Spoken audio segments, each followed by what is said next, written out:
Nous connaissons tous dans notre vie des moments clés qui décident, sans qu'on le sache forcément, de tout le reste de notre existence. On le pressent, mais la plupart du temps, on ne perçoit vraiment que plus tard tout ce qu'ils avaient engagé. Ces décisions engagent d'ailleurs même dans l'immédiat beaucoup plus qu'on ne l'avoue. C'est pourquoi nous écartons cette inquiétude et fraudons, ne serait-ce qu'un peu avec notre conscience.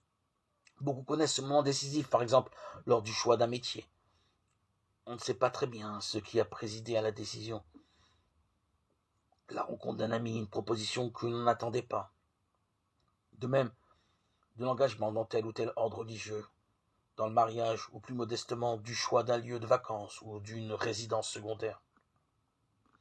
Il y a un choix plus profond sans doute, celui qui décide finalement de tout ce qui commande, toute notre attitude dans la vie, au-delà, qui oriente nos conduites. Un choix qui partage les hommes en deux catégories.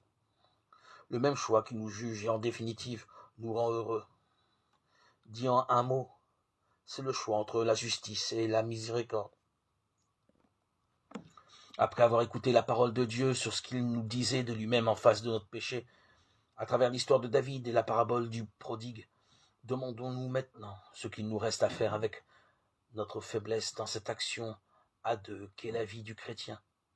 Mais avant d'examiner le détail des démarches réelles, concrètes, par lesquelles nous nous engageons en face de notre péché, si nous sommes honnêtes dans la confession, arrêtons-nous d'abord sur la première option pratique qui oriente tout, ce choix entre la justice et la miséricorde.